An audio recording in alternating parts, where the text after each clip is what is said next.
So, almost a year after that grotesque act of carnage that would come to be known as the Danforth Shooting, the Toronto Police investigation into this mass shooting was finally released to the public on Friday.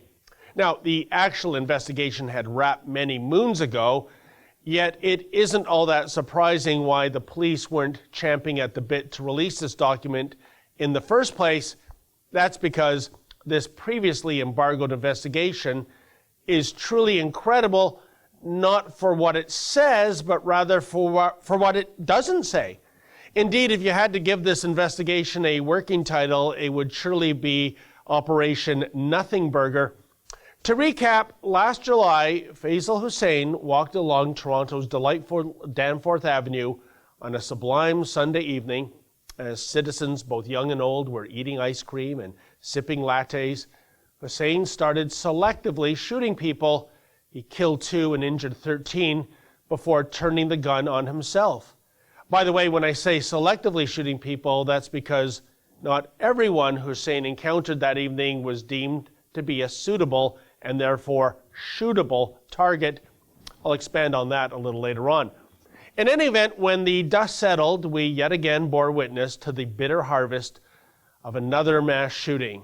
Yet again, another gross act of terrorism had erupted, even though the usual suspects were aghast when it came to actually uttering the dreaded T word, given the identity politics at play here.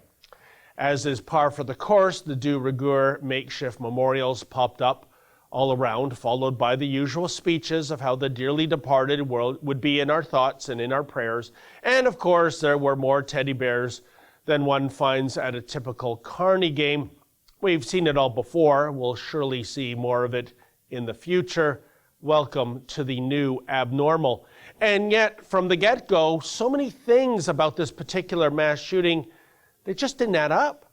For starters, it was most curious why the Toronto police employed the cone of silence pertaining to the identity of the deceased gunman.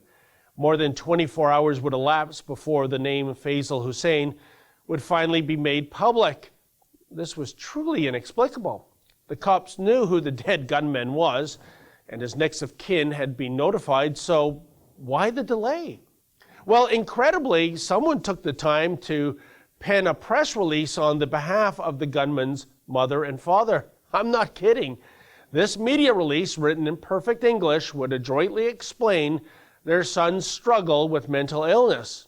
But of course it would, for this seems to be the ongoing narrative when it comes to a Muslim carrying out acts of terror these days. It has nothing to do with the ideology or the radicalization, but rather it's the end result of mental illness. That's an excerpt from the Ezra Levant Show. Every day I do a video monologue and then I interview an interesting guest. And then I end by reading my hate mail. But you've got to subscribe to it, which you can do at therebel.media/shows.